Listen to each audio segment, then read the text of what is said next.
అందరికీ నమస్కారం. ఈరోజు కథ Hitler episode 250 touch me not. ఇక స్టోరీలోకి వెళ్తే, ప్యాలెస్కి వచ్చిన దగ్గర నుండి అదే పనిగా నిద్రపోతూ గడుపుతున్న హాస్నిని చూసి కోపం వచ్చిన విరాట్ వైఫ్ డ్యూటీ అంటే ఏమిటో చెప్పి ఆ రోజు నుంచి తనకు సంబంధించిన ప్రతి పని ఆమెను చేయమని ఆర్డర్ వేశాడు. ఇక చేసేదేమీ లేక తిట్టుకుంటూనే అతని పనులన్నీ చేసి బాల్కనీలో నుంచున్న ఆమెను కాసేపటికి వచ్చిన విరాట్ వెనుక నుంచి హత్తుకున్నాడు. ఇదిలా ఉండగా ప్యాలెస్లో నుండి వచ్చినప్పటి నుంచి ఏదో కోల్పోయినట్టు ఉన్న కావ్యను గమనించి ఏమైందని నిలదీసింది వసుమతి. దాంతో ఆమెను కౌగిలించుకొని ఏడుస్తూ జరిగిందంతా చెప్పిన కావ్యను కోపంగా చూస్తూ తన తొందరపాటుతనం వల్ల కలిగిన ఫలితం ఏంటో తెలుసా అని ప్రశ్నించింది. ఆ మాటకి వెర్రిముఖం వేసిన కావ్యను చూసి, ఇంకా అర్థం కాలేదా, లేక నీ బుర్ర నిండా మట్టి పేరుకుపోయిందా అని కోపంగా ప్రశ్నించింది వసుమతి. అసలు నేనేం చేశానని అంత కోపం చూపిస్తున్నారు అత్తయ్య? ఇప్పటికే బాధలో ఉన్న నన్ను నీ మాటలతో ఇంకా చిత్రవద చేస్తున్నారా? కనీసం కారణమైనా చెప్పి తిట్టండి అని ఏడుపు ముఖంతో అంది కావ్య. తప్పకుండా చెప్తాను. అసలు నిజం చెప్తే తట్టుకునే శక్తి నీకుందా అని వ్యంగ్యంగా అడిగింది వసుమతి. ఇక విసుకుపోయిన కావ్య, అమ్మ తల్లి, తట్టుకుంటానో తగిలిపెట్టుకుంటానో తర్వాత సంగతి, ముందు విషయం చెప్పండి అత్తయ్య. మీరు తిట్టినంత మాత్రాన నాకంతా అర్థమైపోతుందా? చెప్పకుండా తెలుసుకోవడానికి నాకేమైనా దివ్యశక్తులున్నాయా అని చిరాకు పడింది. నువ్వు యువతలకి వచ్చిన మరుసటి రోజే హాస్ని ప్యాలెస్కి తిరిగి వచ్చేసింది. నీ స్థానంలో మహారాణిలాగా దర్జాగా ఉంది. నువ్వేమో తొందరపాటుతనంతో ఇలా చేసుకున్నావు. అది చూడు, తెలివిగా వెళ్ళినట్టే వెళ్ళి కొన్ని రోజులకే తిరిగి వచ్చేసింది. విరాట్ కనీసం ఒక్క మాట కూడా అనలేదు. అసలు ఎప్పుడెప్పుడు మీ ఇద్దరికి పెళ్లి చేద్దామా అని కళ్ళల్లో ఒత్తులు వేసుకొని ఎదురు చూస్తూ ఉంటే అది అంతకంతకు కష్టమైపోతూ ఉంది. ఇక ప్యాలెస్కి మహారాణి అవ్వాలన్న నీ కోరిక తీరుతుందని నాకు అనిపించట్లేదు. ఆ నమ్మకం కూడా ఈ రోజుతో పూర్తిగా పోయింది. వాళ్ళేమో చక్కగా సంసారం చేసి పిల్లల్ని కంటారు, నువ్వు ఇలాగే అతన్ని తలుచుకుంటూ బ్రతికే అని నిష్ఠూరంగా అంది వసుమతి. అప్పటికే హాస్ని వచ్చిందని తెలిసి కోపంగా ఉన్న కావ్య, అవసరం నాకేంటి అత్తయ్య? నేను విరాట్ జీవితంలో చిన్నప్పటి నుంచి ఉన్నాను. ఎప్పటికైనా అతని పక్కన భార్య స్థానం నాదే. ఆ హాస్ని ఒక పాసింగ్ క్లౌడ్ అంతే. ఎలా వచ్చిందో అలాగే బయటికి వెళ్ళిపోతుంది. సర్లే, ముచ్చట పడుతుంది కదా, 1-2 రోజులు ఉండనివ్వండి. అప్పటికి అక్కడ నుండి కదలకపోతే బయటికి వెళ్ళేలా నేను చేస్తాను. అనవసరంగా ఏదో జరిగిందని భయపడి మీరు బీపీ పెంచుకోకండి. ఆ అనసూయ నా వైపు ఉన్నంత వరకు నాకు వచ్చిన నష్టం ఏమీ లేదు అని పొగరుగా నవ్వుతూ కసిగా పిడికిలు బిగించింది. ఏమోనమ్మా, నీకున్నంత ధీమా నాకు లేదు. ఆ విరాట్కి గతం గుర్తొచ్చేలోపు మీ ఇద్దరి పెళ్లి జరిగిపోతే అతను ఏమీ చేయలేడు. ఒక్క దెబ్బకి నీ కోరిక, మీ మావయ్య కోరిక కూడా తీరిపోతుంది. ఆ రోజు కోసం ఎంతగా ఎదురు చూస్తున్నానో నీకు తెలియదు. అవకాశం ఉన్నప్పుడు కావాల్సింది పొందడం తెలివైన వాడి లక్షణం. చేతులు కాలాక ఆకులు పట్టుకున్నా ఎలాంటి ఉపయోగం ఉండదు అని చెప్పి అక్కడి నుంచి వెళ్ళిపోయింది వసుమతి. ఆ తర్వాత చాలాసేపు వరకు అక్కడే నిలబడి హాస్నిని బయటికి పంపించడానికి ఈసారి ఎలాంటి ఎత్తులు వేయాలో అని ఆలోచనలో మునిగింది కావ్య. ఇదిలో ఉండగా స్నానం చేసి బయటకు వచ్చిన విరాట్ బెడ్ మీద ఉన్న నైట్ డ్రెస్ వేసుకొని బాల్కనీలో ఉన్న హాస్ని దగ్గరికి వెళ్ళి వెనక నుండి హత్తుకున్నాడు. అప్పటి వరకు ఆలోచనలో ఉన్న హాస్ని అతని స్పర్శకి ఒక్కసారిగా ఉలిక్కిపడి, ఏం చేస్తున్నారు మీరు అని కంగారుగా అడిగింది. ఏం చేస్తున్నానో నీకు తెలియదా? ఇదేదో మొదటిసారి అన్నట్లు ఎందుకంత ఉలిక్కి పడుతున్నావు అని ఆమెను వింతగా చూస్తూ ప్రవర్తించాడు. ఆ మాటకి నిస్సాయంగా వెనక్కి తిరిగిన ఆమెను అమాంతం తన బిగి కౌగిల్లో బంధించి గట్టిగా ముద్దు పెట్టుకున్నాడు విరాట్. ఆ ముద్దులో తెలియని కోరికతో పాటు ఆమెను పొందాలన్న ఆరాటం కనిపిస్తూ ఉంటే తనలో కలుగుతున్న ఫీలింగ్స్ని కంట్రోల్ చేసుకోలేక అతని మెడ చుట్టూ చేతులు వేసేసింది హాస్ని. ఇంతలో కడుపులో ఉన్న బిడ్డ గుర్తుకు రావడంతో తనను తాను అదుపులోకి చేసుకొని విసురుగా అతని వెనక్కి నెట్టింది. ఆమె నుండి రిజెక్షన్ ఊహించని విరాట్ షాక్ అవుతూ తలదించుకొని పక్కకు చూస్తున్న ఆమె గడ్డం మునివేలతో పట్టుకొని తన వైపు తిప్పుకొని, ఎందుకు ఇలా బిహేవ్ చేస్తున్నావు? నేను నీకు దగ్గరగా ఉండటం ఇష్టం లేదా, లేక నీకు నేనంటే ఇష్టం లేదా అని సీరియస్గా అడిగాడు. ఎలా అనుకున్నా మీ ఇష్టం అని సైలెంట్ అయిపోయింది హాస్ని. భార్యకి ఇష్టం లేకుండా దగ్గరయ్యేంత రాతి మనిషిని కాదు నేను. ఎంతకాలం వెయిట్ చేయాలో స్పష్టంగా చెప్పు. అప్పటి వరకు కనీసం టచ్ కూడా చేయను అని ఆమెను స్పష్టంగా అడిగాడు. అలా అడిగితే ఏమని సమాధానం చెప్తాను?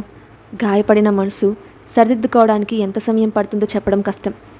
అప్పటి వరకు మీరు ఓపికగా ఎదురు చూడగలిగితే మంచిదే, లేదంటే మీ ఇష్టం అని చెప్పింది హాస్ని. ఆ మాటకి ఏమని స్పందించాలో తెలియక నిశ్శబ్దంగా బయటికి కదిలిన విరాట్ డోర్ దగ్గర ఆగి, ఇప్పటికీ చాలా ఆలస్యమైంది, భోజనం చేయడానికి రా అని చెప్పి వెళ్ళిపోయాడు. ఇదేంటి ఆన్సర్ చెప్పకుండా వెళ్ళారు? ఇంతకీ నేను చెప్పిన దానికి ఒప్పుకున్నట్టా కాదా? ఏమిటో అవునని కానీ కాదని కానీ సమాధానం చెప్పకపోతే నేనెలా అర్థం చేసుకోవాలి? అసలే నా బ్రెయిన్ టూ షార్ప్, ఇలా వంకర తిరుగుడుగా చెప్తే చాలా కష్టం అని తన తెలివిని తానే పొగుడుకుంటూ అతని వెంటే నడిచింది. డైనింగ్ టేబుల్ మీద డిషెస్ అన్నీ చూసి ఆశ్చర్యపోతూ, వావ్ సరిత, ఆహా, నేనంటే నీకెంత అభిమానమో కదా, అన్నీ నా ఫేవరెట్ డిషెస్ చేసావు అని నవ్వుతూ చెప్తూ ఆతృతంగా ఐటమ్స్ అన్ని ప్లేట్లో వడ్డించుకుంది. కానీ ప్లేట్లో సగం భోజనం ఖాళీ అయ్యేసరికి ఆమె కడుపులో తిప్పడంతో ముందు రోజులాగే వామిటింగ్ చేసుకొని ముఖం కడుక్కొని వచ్చి సోఫాలో నీరసంగా వాలిపోయింది. ఆమె పరిస్థితిని గమనించిన విరాట్ వెంటనే డాక్టర్ దగ్గరికి వెళ్దామని ఒత్తిడి చేశాడు. దాంతో డాక్టర్ వస్తే తన ప్రెగ్నెన్సీ విషయం బయటపడుతుందని భయపడిన హాస్ని ప్రస్తుతం తనకు బాగానే ఉందని, మరొకసారి ఇలా జరిగితే అప్పుడు హాస్పిటల్కి వెళ్దామని అతనికి సర్ది చెప్పింది. గత 2 రోజులుగా ఆమె ప్రవర్తన గమనిస్తున్న సరితకి మనసులో కొత్త అనుమానం మొదలైంది. కాకపోతే ఇద్దరి మధ్యలో జరుగుతున్న గొడవలను చూసి ఉండటంతో అంతకుమించి ఆలోచించలేకపోయింది. కానీ ఆమెను అలా వదిలేయలేక ఆమె దగ్గరికి వెళ్ళి, మేడం, పుల్లగా నిమ్మరసం ఏమైనా తీసుకురమ్మంటారా? లోపల వికారం తగ్గితే కాస్త సర్దుకుంటుంది అని అడిగింది. అప్పటికే ఆమె పక్కన కూర్చొని ఆమెను తన భుజం మీద పడుకోబెట్టుకున్న విరాట్ హాస్ని కంటే ముందే బదిలిచ్చాడు.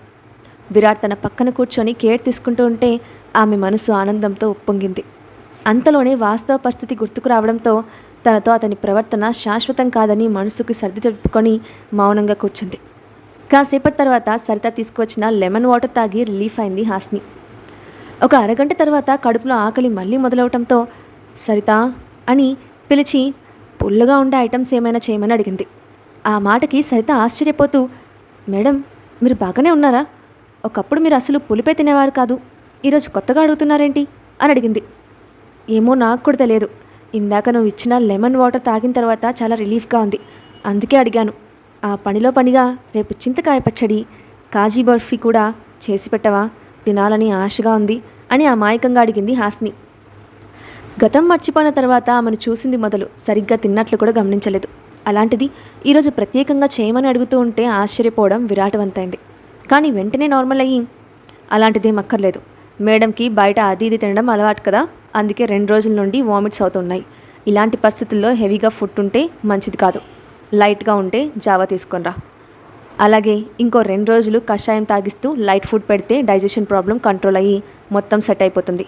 నా ఇన్స్ట్రక్షన్స్ పాటించకపోతే ఊరుకోను, వేగంగా ప్రిపేర్ చేసి రూమ్కి తీసుకురా అని సరితకి ఆర్డర్ వేసి హాస్ని తీసుకొని స్టెప్స్ ఎక్కడం మొదలుపెట్టాడు విరాట్. అయితే హాస్ని అందుకు ఒప్పుకోకుండా సరితను మామిడికాయ పులిహోర ప్రిపేర్ చేయమని గొడవ చేయడంతో విరాట్కి బాగా కోపం వచ్చింది. దాంతో మరుసటి రోజు సాయంత్రం వరకు తిండి తినడానికి వీలు లేదని ఆమెకు పనిష్మెంట్ ఇచ్చాడు. ఆ మాటకి ఏడుపు మొహం పెట్టుకొని, ఇది చాలా అన్యాయం విరాట్ గారు, నాకు ఇష్టమైన ఫుడ్ అడిగితే పనిష్మెంట్ ఇస్తారా? నిజం చెప్పండి, నన్ను ప్యాలెస్కి తీసుకువచ్చింది ఏడిపించడానికే కదా అని అతని వెంట వేగంగా గదిలోకి వచ్చి ఉక్రోషంగా అడిగింది. ఆమె ముఖంలో కనిపిస్తున్న భావాలకి అతనికి నవ్వు వస్తూ ఉంటే బలవంతంగా కంట్రోల్ చేసుకొని, కాదు, నా గతం గుర్తు చేసుకోవడానికి పనికొచ్చే డివైస్ లాగా తీసుకొచ్చాను, నీ జీవితంలో ఒక ముఖ్యమైన పనికి యూజ్ అవుతుందామని ఆనందించు అని సమాధానమిచ్చాడు. ఆఖరికి నన్ను ఇలా కూడా వాడుకుంటున్నారా? అయినా నీ చేతుల్లో పడ్డాక తప్పించుకునే అవకాశం కూడా ఉంటుందా? నేనేదో పిచ్చిదానిలాగా అడ్డమైన దారిలో వెళ్ళడమే తప్ప ఎలాంటి ఉపయోగం లేదు. ఏదేమైనా మీరు నాకు దూరంగా ఉండండి, అదే నాకు చాలు అని ఏదేదో వాగింది హాస్ని. ఓ, నీకు దూరంగా ఉన్నానని బాగా ఫీల్ అవుతున్నావు కదా, బాధపడకు, భర్తగా నీ ప్రతి కోరిక తీర్చడం నా ధర్మం, నువ్వు కొంచెం కోలుకుంటే అది కూడా తీరుస్తాను అని కన్ను కొట్టాడు విరాట్. అలాగని నేనెప్పుడు చెప్పాను అని వెర్రిముఖం వేసిన హాస్ని వైపు ఊరగా చూస్తూ, ఇందాక దూరంగా ఉంటున్నానని ఫీల్ అయ్యావు కదా అని చెప్పాడు. ఆ మాటకి అర్థం అది కాదు స్వామి, ఇప్పుడు నేను ఒక టచ్ మీ నాట్ ప్లాంట్ లాగా అన్నమాట, మిమ్మల్ని తట్టుకునే ఓపిక నాకు లేదు, మీరు దగ్గరికి వచ్చినా ఎలాంటి ఉపయోగం లేదు, కాబట్టి నాకు దూరంగా ఉండండి అని వివరణ ఇస్తూ అతనికి దండం పెట్టింది. పోయి ఒక ముసలమ్మని పెళ్లి చేసుకున్నాను, అదే ఛాన్స్ ఇప్పుడు వచ్చి ఉంటే నేను చచ్చినా పెళ్లి చేసుకునేవాడిని కాదు అని కోపంగా అన్నాడు విరాట్. అలాగా, ఒకప్పుడు మీరు నాకు పిచ్చెక్కిపోయి నేను పారిపోతున్నా కూడా తీసుకొచ్చి బలవంతంగా పెళ్లి చేసుకున్నారు, ఇప్పుడేమో ఇలా అంటున్నారు. మీ నుండి నేను ఎన్నిసార్లు తప్పించుకోవాలని ప్రయత్నించినా మీరు జరగనివ్వలేదు, అందుకు సాక్ష్యం ఈ రింగ్ అని పింక్ డైమండ్ ఉంగరం ఉన్న చేతిని తన ముందు చూపుతూ చెప్పింది హాస్ని. ఆ రింగ్ వైపు చూస్తూ, ఇది నేను పెళ్ళైన కొత్తలో పెట్టిన ఉంగరం కదా, అయినా ఈ రింగ్ ఎలా సాక్ష్యమైంది అని ఆమె చేతిని పట్టుకొని వేలు నుండి ఉంగరం తీయడానికి ప్రయత్నిస్తూ అడిగాడు. మీ నుండి పారిపోతున్న ప్రతిసారి ఈ రింగ్ మీ దగ్గర వదిలేసి వచ్చేదాన్ని, మీరేమో నేను దొరికిన వెంటనే పెట్టేసేవారు, పదే అలాగే జరుగుతుందని ఒకరోజు గట్టిగా నొక్కేశారు, అప్పటి నుంచి ఎంత ప్రయత్నించినా వేలు నుండి ఉంగరం రావడం లేదు. అసలు ఏం చేశారో కూడా అర్థం కాలేదు అని నిష్ఠూరంగా అంది హాస్ని. అప్పటికే ఉంగరంలో ఏదో ఎలక్ట్రానిక్ డివైస్ ఉందని గమనించిన విరాట్ తన ఓల్డ్ మొబైల్ ఓపెన్ చేసి అందులో ఇన్స్టాల్ చేసిన యాప్స్ అన్నిటినీ గమనించాడు. దాంతో అసలు విషయం అర్థమైంది. హో, ఇందులో నేను ట్రాకర్ పెట్టానా? అందుకే హాస్ని తప్పించుకున్న ప్రతిసారి లొకేషన్ వెంటనే తెలిసిపోయిందా? బహుశా ఈ విషయం ఈ తింగర్ దానికి తెలిసినట్లు లేదు. లేకపోతే ఆ విషయం కూడా చెప్పేది కదా అని నవ్వుకున్నాడు. తన పాటికి తాను మాట్లాడుకుంటూ పోతున్న హాస్ని కాసేపటికి తల తిప్పి చూసేసరికి నవ్వుతున్న విరాట్ కనిపించాడు. అదే సమయంలో అతని చేతిలో కనిపించిన పాత మొబైల్ వైపు ఆశ్చర్యంగా చూస్తూ, ఇది మీకు ఎక్కడ దొరికింది? ఆ రోజు లోయలో పడిపోయినప్పుడు పగిలిపోయింది కదా అని అడిగింది. ఈ మొబైల్ ఆ రోజే మన సెక్యూరిటీ తీసుకెళ్లారు. కాకపోతే ఇన్ని రోజులు దీని సంగతి వాళ్ళకు గుర్తుకు రాలేదు. దాస్ డ్యూటీలో జాయిన్ అయిన తర్వాత ఈ మొబైల్ రిపేర్ చేయించి పోయిన డేటా మొత్తం రికవరీ చేయించాడు అని క్యాజువల్గా చెప్పాడు. నిజమా? అంటే ఇప్పుడు మీ మొబైల్లో పాత డేటా మొత్తం ఉంటుంది కదా, లైక్ చాటింగ్, మెసేజెస్ అన్నీ అని మరొక కన్ఫర్మేషన్ కోసం అడిగింది. ఉంటాయి. ఎందుకంత స్ట్రెస్ చేసి అడుగుతున్నావు అని అడిగాడు విరాట్. ఒక్క నిమిషం వెయిట్ చేయండి విరాట్ గారు, ఆ విషయం మీకు క్లియర్గా చెప్తాను అని గబగబా తన గదిలోకి వెళ్ళి మొబైల్ తీసుకొచ్చి తాము రెగ్యులర్గా మెసేజ్ చేసుకునే చాటింగ్ యాప్ నుండి అతని నెంబర్కి టెక్స్ట్ చేసింది. ఆమె చేస్తున్నదంతా ఆశ్చర్యంగా చూస్తున్న విరాట్తో, మీకు ఒక మెసేజ్ వచ్చింది, ఒకసారి చూడండి అని చెప్పింది హాస్ని. ఓకే అని మొబైల్ ఆన్ చేసిన అతనికి ఆమె చేసిన మెసేజెస్ డిస్ప్లే అవ్వడంతో ఓపెన్ చేసి చూశాడు. అందులో ఐ మిస్ యూ మాన్స్టర్ అని కనిపించిన టెక్స్ట్కి అతని ముఖంలో చిరునవ్వు వచ్చింది. ఈ యాప్ గురించి నాకు ఆల్రెడీ తెలుసు, ఇదే నన్ను చెప్పాలనుకున్న విషయం అని అడిగాడు. అంటే అందులో ఉన్న ఇన్ఫర్మేషన్ మొత్తం చూసారా? అంతా తెలుసుకున్నారా? కనీసం అప్పుడు కూడా మీకు నిజాలు తెలియలేదా అని అయోమయంగా అడిగింది హాస్ని. అదే సమయంలో అనసూయ ఇంటికి వెళ్ళిన వసుమతి ఆమెను ఒప్పించి దగ్గరలో ఉన్న బుద్ధుడి స్తూపం దగ్గరికి తీసుకెళ్ళింది. దారిలో ఉండగా ఆమె చెప్పిన విషయాలు విన్న అనసూయ కోపంతో మండిపడింది. ఇంతకు అనసూయకు కోపం వచ్చేంతగా వసుమతి ఏం చెప్పింది? మొబైల్ బ్యాకప్ అయిన తర్వాత విరాట్ తెలుసుకున్న విషయం ఏంటి? హాస్ని అడిగిన డేటా అతను చూశాడా? కనీసం చాటింగ్ చూసినా విరాట్ అసలు నిజం తెలుసుకుంటాడా? నెక్స్ట్ పార్ట్లో చూద్దాం. Thanks for watching.